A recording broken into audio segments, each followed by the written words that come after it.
Sometimes people talk about metagaming as a negative thing. It's not. It's just a thing. Sometimes it's good, sometimes it's bad. You're new with D&D homebrew campaigns and you're starting one. Have any tips? I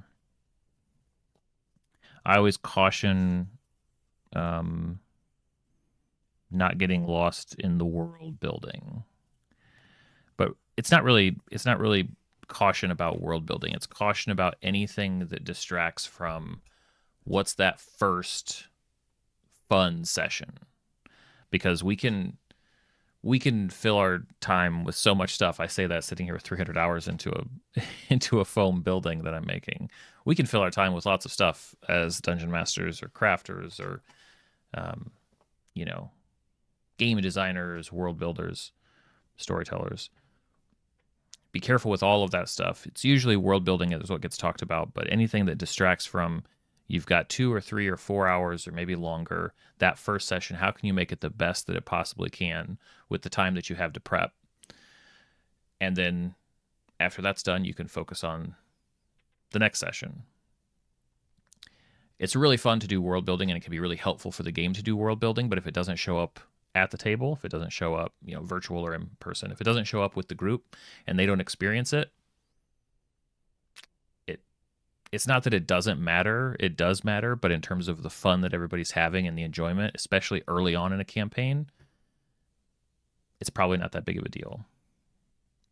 So for a new campaign, I would focus attention on that first session and making sure that whatever you need to make that awesome, whatever the party needs to know, is the focus of what you're prepping. Yeah. I do homebrew as well, so it's fun stuff, right? I actually kind of started doing my own world out of necessity because my first real group that I ran for knew so much about the D&D like fantasy worlds way more than I knew. So I was like, well, I guess I'm going to have to make a custom world then because they can't know more about the world than me. Your players know Waterdeep better than you. It's funny you mentioned that. Waterdeep was the first campaign I tried to run. I called it a War of Wizards. That was I like titles for things, even if I don't share them. Like every one of my sessions has a title, even though I don't share it with my players. It goes into my notes. And my first idea for a campaign was to do a city-based campaign, which is actually probably pretty tough compared to other ways to run a campaign. But I wanted to run in Waterdeep because it was the only D&D location I kind of knew and had a map for, and there was a lot of detail for. And I was like, ooh, I like this. I could come up with something here. And that first attempt at a campaign was only probably 7 or 8 sessions long, and then I started my own world after that. That's a good way to put it, Schweens. It's a spotlight. Well, and the spotlight, it has it's a positive and negative effect, right? The what you choose to focus on, you obviously becomes very real and becomes very important and everybody's focused on it. But the great thing is that if you don't put the spotlight on it, it's fungible. You can change it. You can like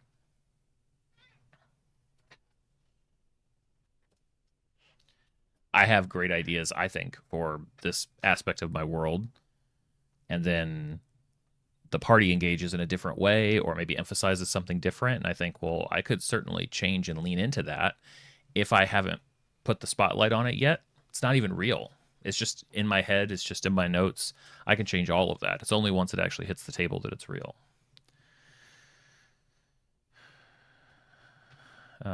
Kitsune Assassin, thanks so much for advice. I was kind of hung up on the details of the campaign. That, yeah, that's normal. How much? So you're.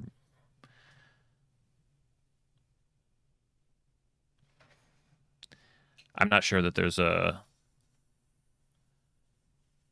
I'm not sure that there is a fast way to figuring out what level of detail you need for planning the game, for prepping the game.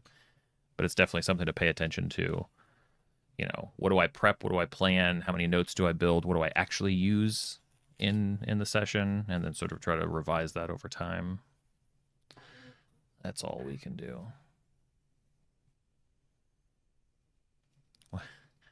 Mitch, whenever you describe you see something shiny or you notice something off, players will 100% eat it up. Yep. And that pendulum also swings both ways, right? Because to some extent that comes from it's the players trying to sort of positively metagame. Sometimes people talk about metagaming as a negative thing. It's not. It's just a thing. Sometimes it's good, sometimes it's bad. Personally, I think it's a good thing when my players learn a positive form of metagaming where they understand kind of how I run the game. They begin to understand like here's how manipulatable this world is that Ryan's giving us, and here's what we can pretty much rely on doing. Here are our options. They can feel confident in those options. But you can play that against at the same time because there's a vein of metagaming that runs through every player, which is almost kind of like a video game tendency where, if you're exploring an area in a video game, okay, let's see. I don't know if you guys do this. There's got to be a term for this, but you're going through a map or going through a level and you figure out like, okay, that's the right way to go. So I'm going to go over here and make sure I see everything first and then I'll go. That's metagaming with the video game world because, well, I know the way to go, but I want to see everything in this area before I move on.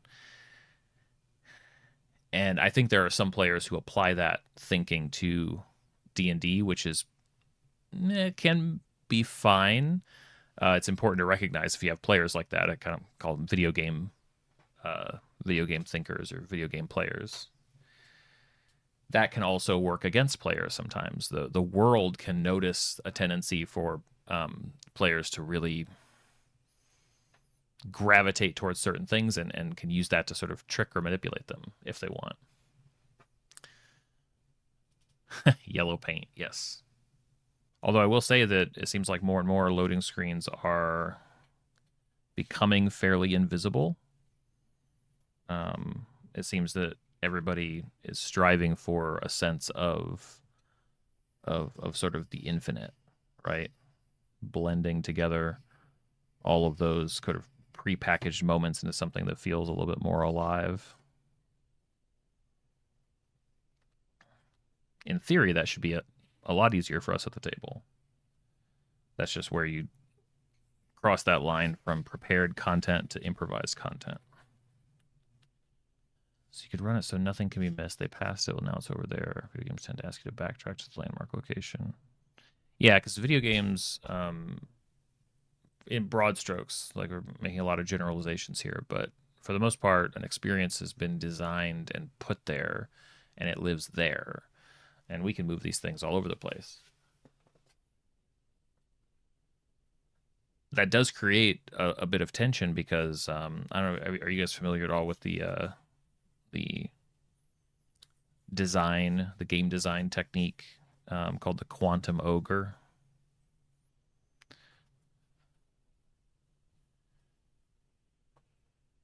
The quantum ogre is this idea that I've made a dungeon, and as you explore that dungeon, you can go left, you can go right, you can go up, you can go down.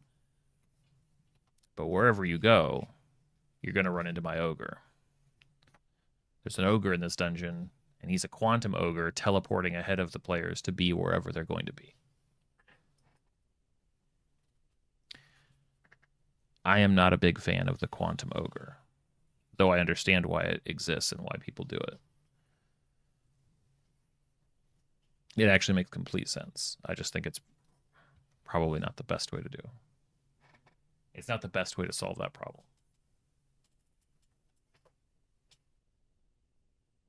The easy way to contend with speak with animals is that most animals don't have very much useful stuff to say.